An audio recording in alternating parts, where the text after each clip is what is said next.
সবাইকে স্বাগত জানাই। আশা করি সবাই খুব ভালো আছেন, সুস্থ আছেন। লম্বা ভিডিও মানে বড় ভিডিও অনেকদিন বাদে নিয়ে আসছি, কারণ কিছু ব্যস্ততার জন্য অনেকদিন ভিডিও করতে পারিনি। করেছি, তবে সেগুলো সবই শর্ট মানে ছোট ভিডিও ছিল। তো আজকে আমরা যাচ্ছি হচ্ছে এই সামার আসছে তো আমরা আবার আজকে ঘুরতে যাচ্ছি। তো আজকে এখন যাচ্ছি আমরা ব্রুকভিল, মানে মেনলি যাব কানাডার রাজধানী ওটাওয়া টিউলিপ ফেস্টিভ্যালের জন্য। তার আগে আমরা একটা জায়গায় হল্ট দিচ্ছি, এখন সেখানেই যাব। তো সেখানেও কিছু জায়গা ঘুরে দেখব। চলুন যাওয়া যাক। দীর্ঘ প্রতীক্ষার পর একটু গরমের দেখা পাওয়া গেল, মানে টেম্পারেচার প্রায় 28-29 ডিগ্রি হয়ে গেছে। মানে এখানে বলতে পারেন মনোরম ওয়েদার। আমাদের গায়ে জ্যাকেট নেই, প্রায় 7 মাস বাদে আমরা জ্যাকেট ছাড়া হলাম, এটাই আমাদের কাছে বড় পাওনা। আর যেহেতু লং উইকেন্ড, সাথে সুন্দর ওয়েদার, কোথাও ঘুরতে তো যেতেই হবে, সেই জন্য আমরা বেরিয়ে পড়েছিলাম। এখন যেহেতু একদম স্প্রিংয়ের শেষ আর সামার আসছে, এই সময় খুব ভালো টিউলিপ ফেস্টিভ্যাল হয় ওটাওয়াতে, কানাডার রাজধানীতে। আমরা ওটাওয়ার জন্য বেরিয়ে পড়েছি। আর ওই পাশে রাস্তায় গাড়ির লাইন দেখেছেন? লং উইকেন্ডগুলোতে সাধারণত এরকমই ভিড় হয়ে যায়, সবাই বেরোতে থাকে শহরের বাইরে ঘুরতে যাওয়ার জন্য। আর আমরাও বেরিয়ে পড়েছিলাম, টিউলিপ ফেস্টিভ্যালটাই আমাদের মেন উদ্দেশ্য। তবে তার আগে ওই যে বলেছিলাম ব্রুকভিল শহরে আমরা একটা ব্রেক নেব, তো রাত্রিটা আমরা ওই ব্রুকভিল শহরেই থাকবো, কারণ পরের দিন সকালবেলা আমাদের প্ল্যান রয়েছে, ওখানে রয়েছে কানাডার প্রথম রেলওয়ে টানেল, সেইটাও ঘুরে দেখার। ব্রুকভিল যেতে মোটামুটি 4-4.5 ঘন্টা মতো সময় লেগে যাবে, সেই কারণে রাস্তায় একটা ব্রেক নিয়েছিলাম, মানে অন রুটে আমরা দাঁড়িয়ে নিয়েছিলাম। আর বাড়ি থেকে কিন্তু আজকে আমরা খাবার বানিয়ে এনেছি, চিংড়ির পোলাও।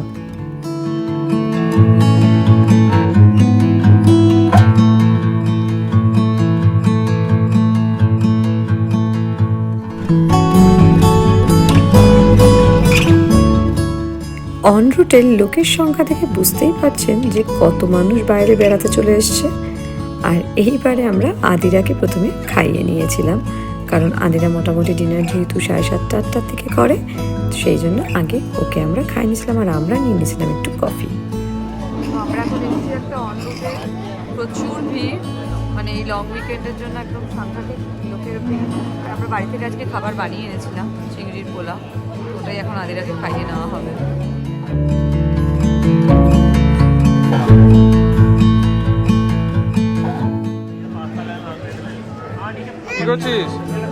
কি করছিস তুই?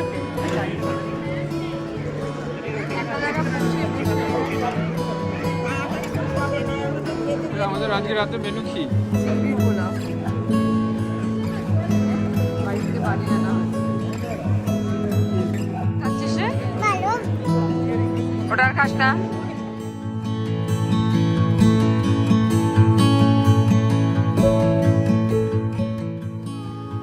উড়ি বাবা, কত বড় কুকি! তো বড় কুকিটা খেতে পারবি? খেয়ে নে, খেয়ে নে, খেয়ে নে।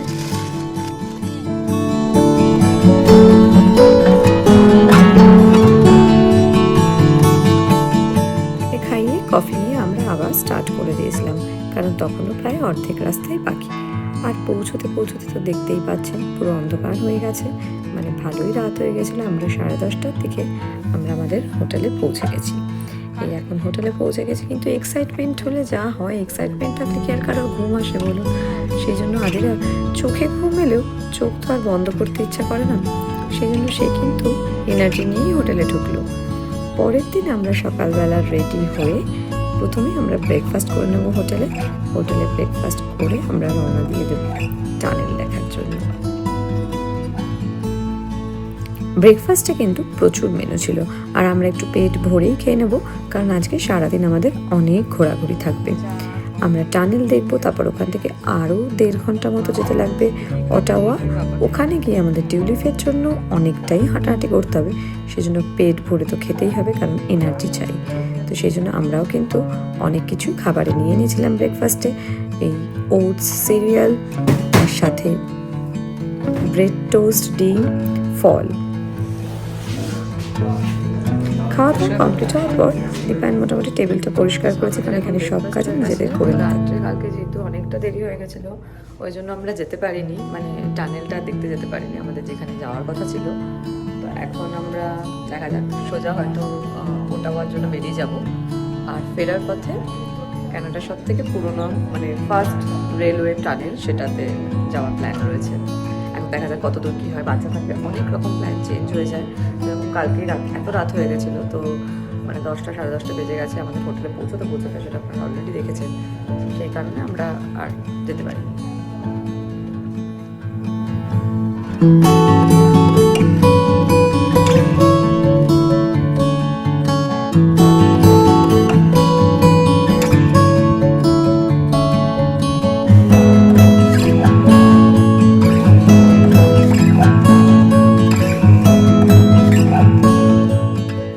আমরা প্রথমে প্ল্যান করেছিলাম যে আগে ওটাওয়াতে টিউলিপ ফেস্টিভ্যাল দেখে তারপরে আমরা ফেরার পথে টানেলটা দেখব, কিন্তু দেখা গেল যে আমরা অনেক সকাল সকাল ঘুম থেকে উঠে ব্রেকফাস্ট করে রওনা দিয়ে দিচ্ছি।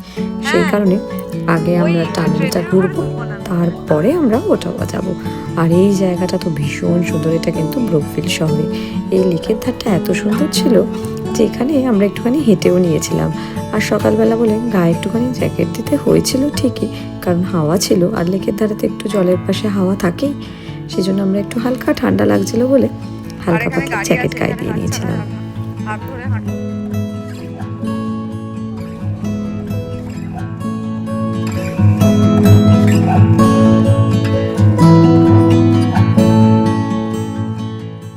ওই যে আগেই বললাম আমরা একটুখানি বেশি আগে আগে উঠে পড়েছিলাম, উঠে ব্রেকফাস্ট করে রেডি হয়ে গেছিলাম, কারণ এখানে টানেলটা ওপেন হয় সকাল 9টায়। আমরা মোটামুটি 9:45 পৌঁছে গেছিলাম, সেই জন্য আমরা চারপাশটা একটু ঘুরে দেখছিলাম হেঁটে ব্রুকভিল শহরটা কিন্তু ভারী সুন্দর। এত সকালবেলায় দেখুন এখানে কি সুন্দর ফার্মার্স মার্কেট বসে গেছে।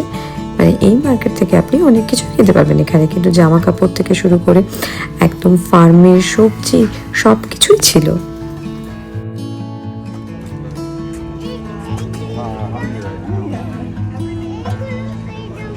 এগুলো অনেক বড়দের তো ফাইনালি আমরা এখন সকালবেলা টানেলের এখানে তো এখন এইবার যাবো টানেলের ভেতরে। লাইট শোটা জানি না পাবো কিনা, কারণ সকাল হলে। আজকে ওয়েদারটা বেশ ভালো। তো এটা হচ্ছে কানাডার সব থেকে পুরনো রেলওয়ে স্টেশন, রেলওয়ে টানেল। তো ওটা দিয়ে এখন আমরা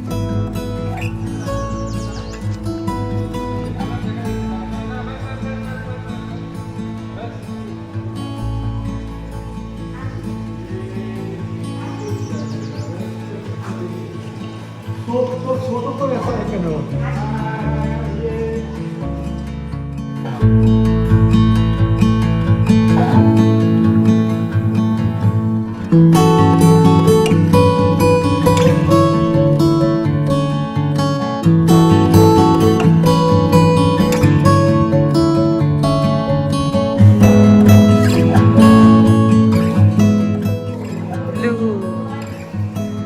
ব্লু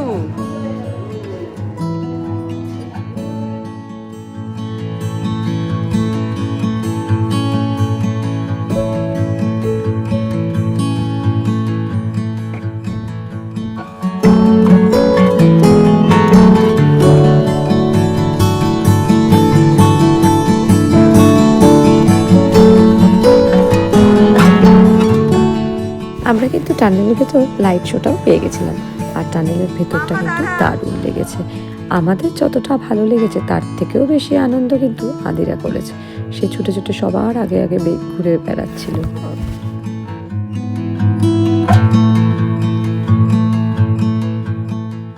টানেল ঘুরে এবার আমরা সোজা রওনা দিয়ে দিয়েছিলাম ওটাওয়ার উদ্দেশ্যে, কারণ এখনো প্রায় 1 ঘন্টা 1.5 ঘন্টা মতো সময় লেগে যাবে।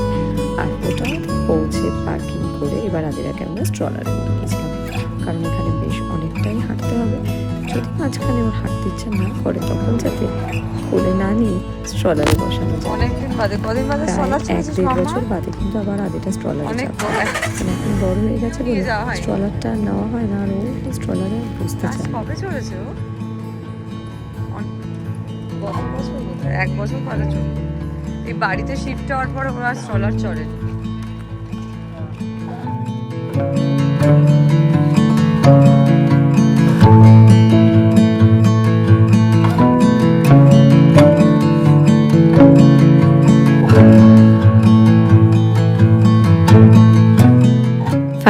আমরা কমিশনার্স পার্ক ওটাওয়ার টিউলিপ ফেস্টিভ্যালে চলে এসেছি। এখানে এসে লোক দেখে তো আমরা অবাক, লোকে লোকারণ্য, প্রচুর মানুষ এসছে। আর এই টিউলিপ ফেস্টিভ্যালের একটা তাৎপর্য আছে জানেন, যখন সেকেন্ড ওয়ার্ল্ড ওয়ার হচ্ছিল সেই সময় নেদারল্যান্ডসকে কানাডা হেল্প করেছিল, আর সেই কারণে কৃতজ্ঞতা স্বরূপ নেদারল্যান্ডস তখন টিউলিপের বাল্ব কানাডাকে উপহার দিয়েছিল। আর তারপর থেকেই কিন্তু কানাডার এই রাজধানী ওটাওয়া শহরে এই টিউলিপ ফেস্টিভ্যালটা এই সময় হয়। লোক দেখেছেন কত মানুষ এসছে, শুধু টরন্টো নয়, এখানে কিন্তু অন্য দেশ থেকেও লোকে আসে, অন্য প্রভিন্স থেকেও লোকে এসে এই ফেস্টিভ্যালটা দেখে যায়। এই যে কমিশনার্স পার্কের টিউলিপ ফেস্টিভ্যালটা হচ্ছে, এটা কিন্তু একদম ওটাওয়া লেকের ধারে, আর সেই কারণে এই লেকের ধার দিয়েও কিন্তু হাঁটতে বেশ ভালো লাগছিল। আর এছাড়াও এই পার্কের মধ্যে টিউলিপ যেমন লাগানো আছে তার সাথে ছিল ছোট ছোট স্টল, সেখানে কিন্তু বিভিন্ন ধরনের জিনিস বিক্রি হয়, ঘর সাজানোর জিনিস প্লাস টিউলিপ। দেখেছেন এই যে কত দোকান স্টল বসেছে, আর এই স্টলগুলোতে কিন্তু ভালো ভিড়ও ছিল। এখান থেকে বেরিয়ে আমরা সোজা চলে গেছিলাম লাঞ্চের জন্য। আগেই বলেছিলাম সারাদিন আমাদের বেশ হেকটিক যাবে, লাঞ্চ কোনো রকমে আমরা লাঞ্চ করে নিয়ে আমরা বেরিয়ে পড়েছিলাম ওটাওয়া শহরে পার্লামেন্ট জায়গায় ঘুরতে যাওয়ার জন্য। দেশে থাকতে কখনো পার্লামেন্টের এত সামনে থেকে আমরা ছবি তোলা হয়নি, কিন্তু কানাডায় এসে একদম কাছ থেকে পার্লামেন্টে ছবি তুলে ভিডিও করে ভালোভাবে জায়গাটা ঘুরে দেখতে পেরেছি।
পার্লামেন্ট হিলটা বেশ ভালোভাবে ঘোরার পর সামনে যে দুটো মাঠ ছিল সেখানে আদিরা আমাদের সাথে একটুখানি খেলাধুলা করে নিয়েছিল, আর মাঝে মাঝে বড়দেরও তো ইচ্ছা হয় ছোটদের মতো একটুখানি দৌড়তে, তাই আমরাও একটু দৌড়ঝাঁপ করে নিয়েছিলাম।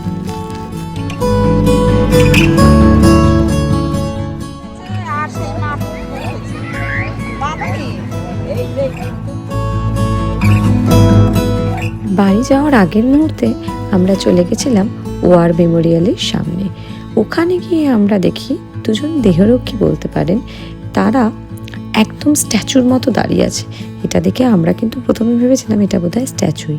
তারপর ওখানে যারা গাইড ছিল তাদের সাথে কথা বলে জানতে পারলাম যে না, এটা স্মৃতির জন্য এখানে যারা সৈনিকরা যুদ্ধের সময় মারা গেছিল তাদের রেসপেক্ট করার জন্য ওনাদেরকে এইভাবে প্রথমে দাঁড়িয়ে থাকতে হয় বেশ কিছুক্ষণ, তারপর একটা নির্দিষ্ট সময়ের পর তারা এইভাবে মার্চ করে। আজকের ভিডিওটা এখানেই শেষ করছি। ভিডিওটা যদি ভালো লেগে থাকে তাহলে অবশ্যই লাইক, কমেন্ট, সাবস্ক্রাইব করে দিন। সবাই খুব ভালো থাকবেন, সুস্থ থাকবেন। দেখা হবে খুব শিগগিরই আবারও নতুন একটা ব্লগে। টাটা।